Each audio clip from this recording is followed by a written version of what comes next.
just before I start this video, I want to do something I haven't done before and to ask people to subscribe.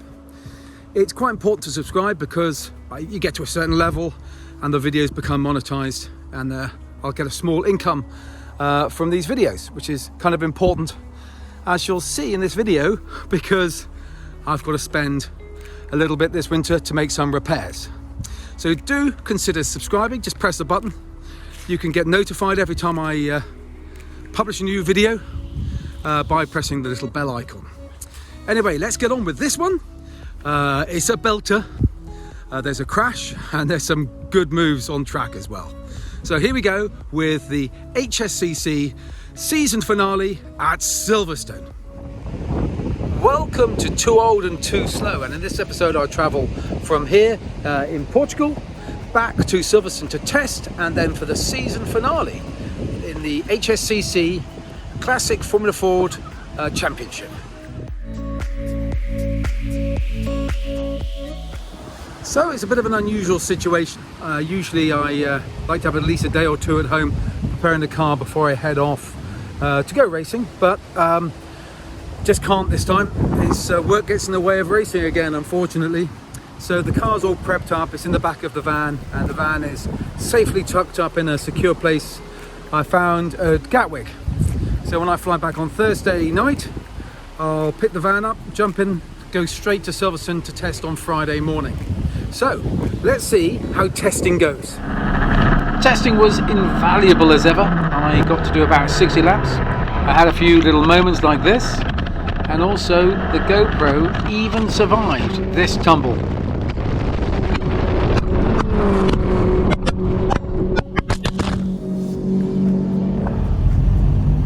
Okay, so here we go, qualifying for the last race of the year. In front of me is Phil. You can see the yellow cross on the back. So he's just started racing with us. He's in the same team, so I've got to get past him and try and latch on to someone who's a bit quicker than me and try and get a bit of a tow. Just 15 minutes, so 3 steady laps, and then I can start to increase the speed as we progress.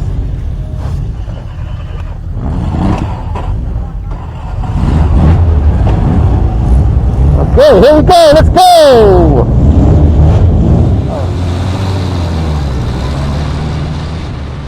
So I want to get myself clear of the slower traffic and try and find a bit of space for myself.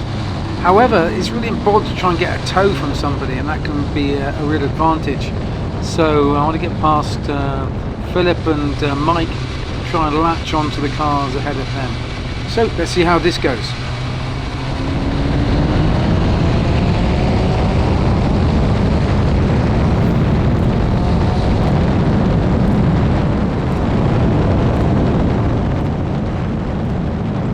See Philip behind me. I want to wave him through. I think I may be holding him up a little bit, but also, you know what? I think I probably want his toe.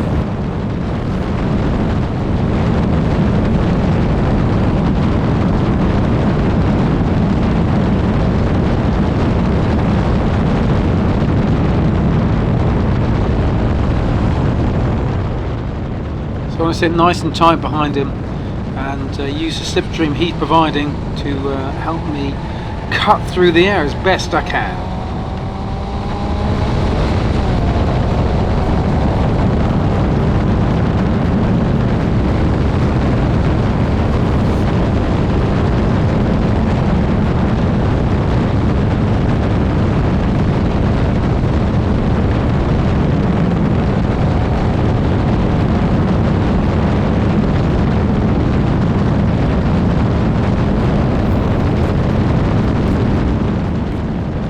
Approaching Beckett's, I'm really pushing pretty much as hard as I can, and then I lose the back end.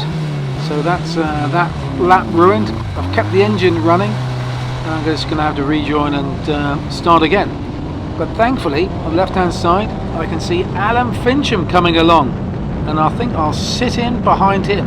He's always been a bit quicker than me, and hopefully his tow will really help me get a good qualifying time. So come on Alan, let's go.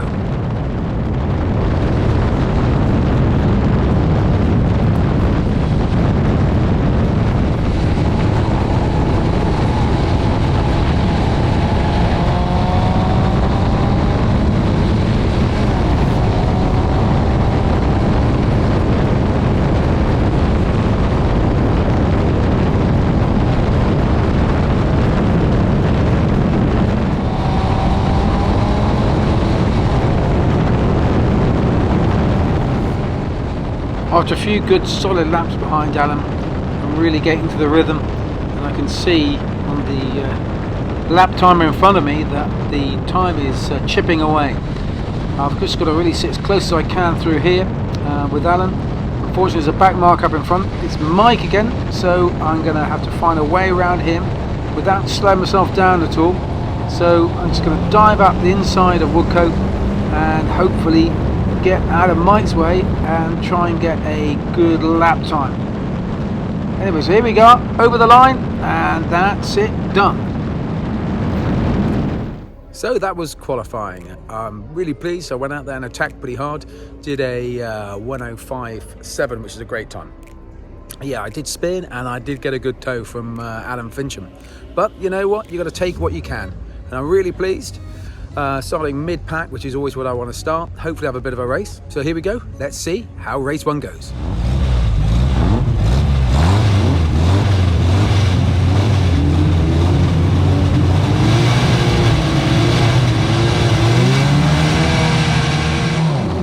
And it's lights out, away I go. On the inside I can see Ben charging up the inside, getting past me and Phil. Just ahead of him is Joe as we go around Cobbs. In front I can see Joe is just blocking Ben slightly, but then I'm going to take the inside line through Maggots and I get past both of them. That's a great start. I'll take that all day long. Now I've just got to catch up with the guys in front.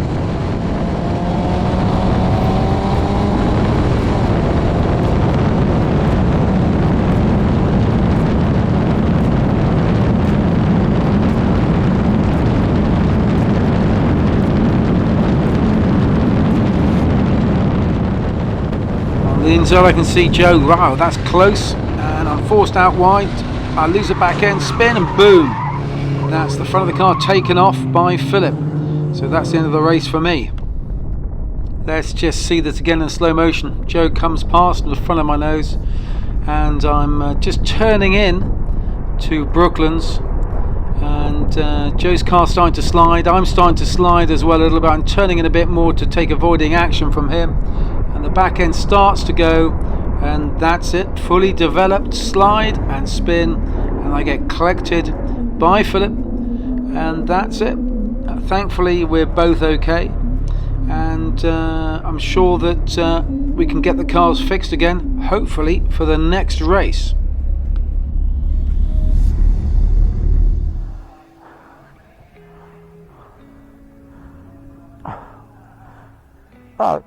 Oh mate, we'll push a bit then. So part of the job after wrecking the car is to push it out of the way so the race can continue. Thankfully a safety car wasn't required. We pushed the car into a safe place and the race could continue.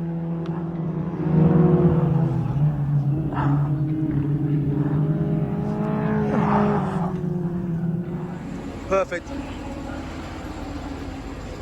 The car was delivered free of charge back to the paddock, and I started to assess the work that I needed to do to get the car out for the next race. I think I've got a fighting chance of getting it out.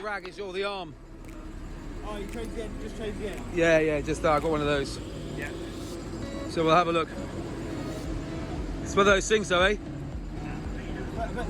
But the awkward bit's finding someone with a radiator in the paddock. Yeah, well, there's radiators here, but it's a question of fit. But we can make them. Well, they'll lend me them.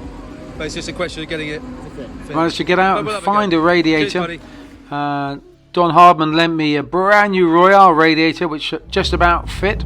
And as you can see, here we go, out for race 2.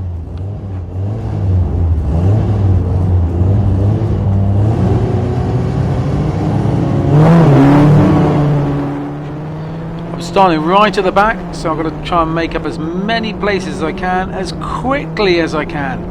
So come on, let's get going. It rained overnight, so there is a dry line and there is a wet line. So I'm trying to find the dry as best I can as I try and get past these few cars. Just need to feel my way around initially. Still a little bit shaken from the accident I had the day before, so I don't want to be in any great rush to come off for a second time.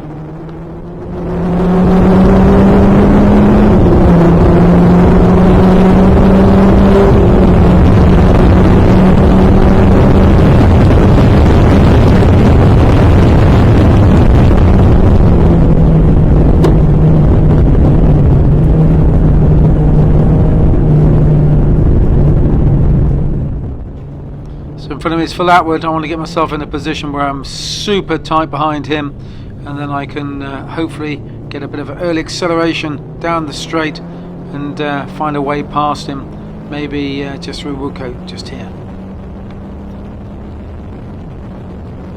I get a really good run, and in front of me is Dave Lowe in his Lotus 69, multiple club champion, and I managed to sneak past him just before we get to Cobbs.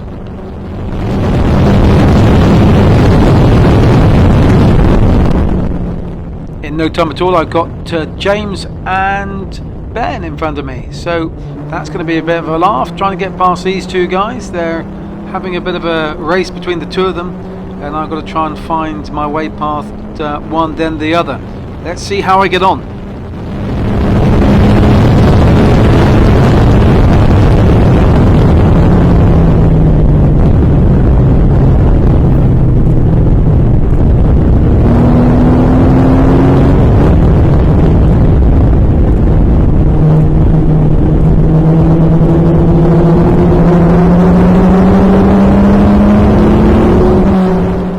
Myself nice and close behind these two guys. I'm going to sit as tight as I can and hopefully be able to pick off one or both of them at some point.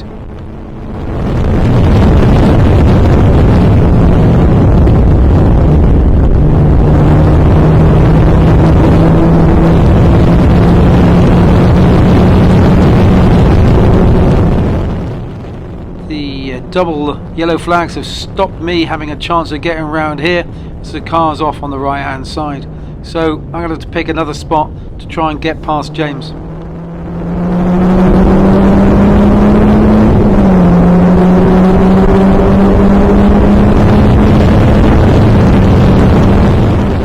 The track's generally damp. On the right hand side there is a dry line, and James has got his car right in it, so there's no chance of me out braking him on the wet. So I'm going to let him go and try and pick him off a little bit later in this lap. Definitely got the speed on him.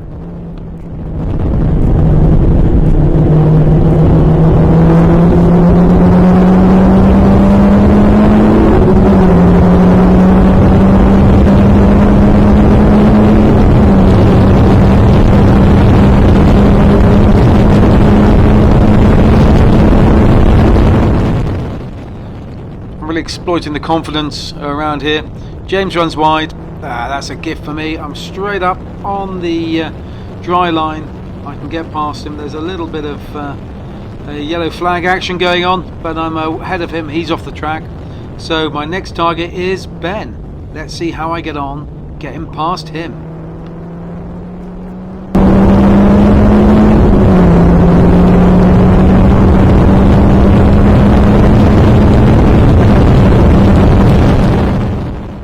Run down the straight, you can see there's a definite change in the colour of the tarmac.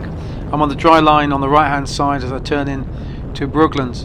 To get past Ben, I'm going to have to try and exploit the uneven braking capacity of the surface of the track, and if I can somehow force Ben onto a bit of a wet line, I think I'm going to have a chance on him. But now all I've got to do is chase him down and put my car as close as I can to his gearbox.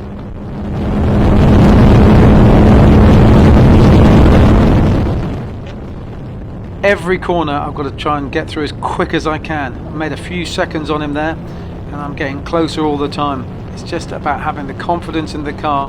The car will stop and will turn in when I want it to.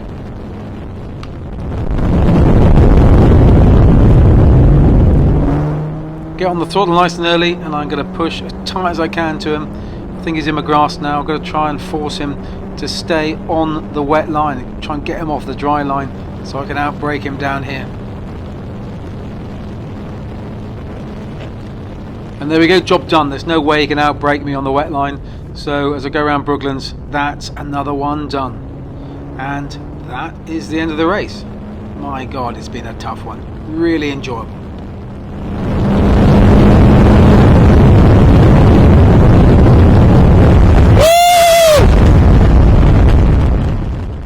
I'm so emotional because I didn't think I was going to make it to the start of the second race, but without the teammates and the guys working for me, it wouldn't have happened. So I'm so grateful. Come here, you big Thanks, Lee. And I even get a chance to congratulate Philip, who beat me on this race. What a great teammate and a great competitor. He didn't, I popped up to drop my car off with Mark at the Walter Hayes Trophy, and as the sun sets, it sets on the 2021 season. And that is the end of the season. My car's gone away with Mark. It's currently in the workshop. As you can see, it's being stripped down and rebuilt. Hopefully it'll be even better next year. I'm really looking forward to 2022. And in the meantime, I've got to just do plenty of flying to earn enough money to keep on racing next year. So thank you so much for watching, and I'll speak to you next time.